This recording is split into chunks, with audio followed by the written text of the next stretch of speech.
Hello everyone, welcome to another module. In this module, we are going to learn about environmental awareness.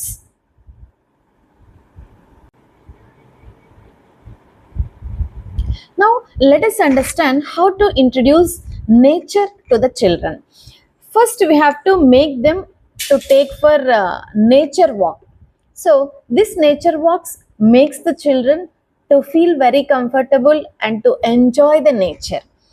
Once they go for nature walk, automatically they will go for run.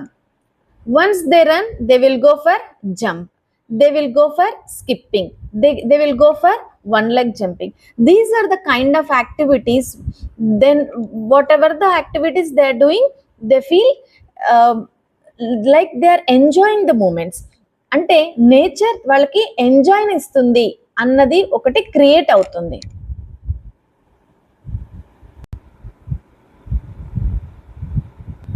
ఒక్కసారి పిల్లలకి ఆ నేచర్తో ఆ bonding ఏర్పడితే పిల్లల్లో వచ్చే మార్పు చాలా బ్యూటిఫుల్గా ఉంటుంది. అంటే ఎలాంటి యాక్టివిటీస్ వాళ్ళతో చేయించవచ్చు అంటే సరౌండింగ్స్లో ఉన్న వేస్ట్ డస్ట్బిన్లో వేయాలి అని ఒక చిన్న యాక్టివిటీని క్రియేట్ చేయడం ద్వారా మన ఎన్వైరన్మెంట్ని క్లీన్గా పెట్టుకోవచ్చు. అండ్ రీసైక్లింగ్ బేసిక్స్, ఇప్పుడు పేపర్ని చించి పడేశారు, అదే పేపర్ని ఇంకొక విధంగా దాన్ని వాడడానికి యూస్ చేస్తారు అన్న కాన్సెప్ట్ని ఇంట్రడ్యూస్ చేయడం. అండ్ ఇంకొకటి ఏంటంటే ప్లాంటింగ్ ట్రీస్, పిల్లలతో చిన్న చిన్న మొక్కలు నాటించడం, దానికి రోజు వాటర్ వేయించడం, దాని గ్రోత్ పిల్లలు పర్సనల్గా ఎక్స్పీరియన్స్ చేయడం, ఇలాంటివన్నీ మనం పిల్లలకి ఇంట్రడ్యూస్ చేయాలి.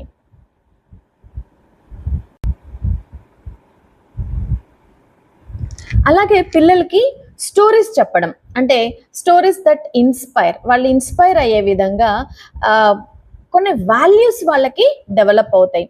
లైక్ ఒక మారల్ స్టోరీ, ఒక ట్రీ ఉంది, అది మనకి ఫ్రూట్స్ ఇస్తుంది, ఆ ఫ్రూట్స్ని తినడం వల్ల హెల్దీ హ్యాబిట్స్ వస్తాయి అంటే లైఫ్ లాంగ్ ఆ స్టోరీ వాళ్ళకి క్యారీ ఫార్వర్డ్ అవుతుంది. అలాగే ఏవైతే స్టోరీస్ మనం ఇంట్రడ్యూస్ చేసామో వాటిని వాళ్ళ లైఫ్లో కనెక్టివిటీ చేసుకుంటారు.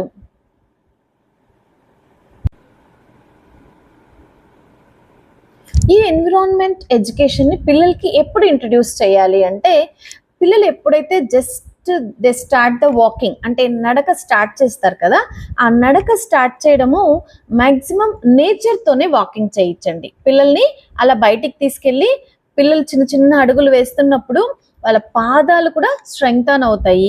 ఆ ఇయర్ 1లో ఇంట్రడ్యూస్ చేస్తామన్నమాట. నెక్స్ట్ ఎప్పుడైతే నేచర్ వాళ్ళకి ఇంట్రడ్యూస్ అవుతుందో then we have to go for eco friendly material, అంటే ఇవి వాడడం వల్ల ఎన్వైరన్మెంట్కి ప్రాబ్లం ఉండదు అన్నది నెక్స్ట్ అవేర్నెస్. తర్వాత పిల్లలు గ్రూప్గా చేసే యాక్టివిటీస్, అంటే అక్కడ ఉన్న మొత్తం ఒక ఏరియాని, అంటే అదే ప్రైమరీ పిల్లలకి వస్తుంది, బట్ మన చిన్న పిల్లలకి కిండర్ గార్డెన్కి వచ్చేసరికి వాళ్ళ సరౌండింగ్స్ ఆడుకోవడానికి ఏవి అడ్డు లేకోకుండా ఉండేటట్లు చూసుకునే ఎన్వైరన్మెంట్ని వాళ్ళు క్రియేట్ చేసుకునేలా మనం అవేర్నెస్ క్రియేట్ చేయాలి.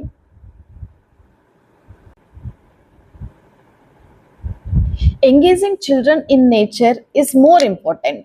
అంటే పిల్లల్ని నేచర్లో ఎంగేజ్ చేయడం, ఎలా ఎంగేజ్ చేయగలం మ్యాక్సిమం అంటే పిల్లల్ని నేచర్ వాక్కి తీసుకెళ్ళాలి అని ఫస్ట్ ఆల్రెడీ డిస్కస్ చేసుకున్నాం.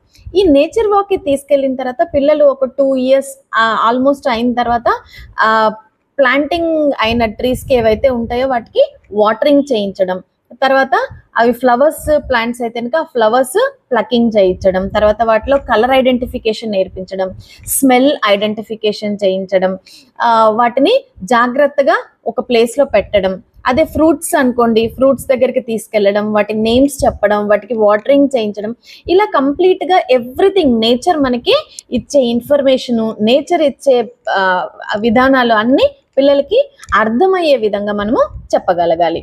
Thank you for watching. Have a nice day.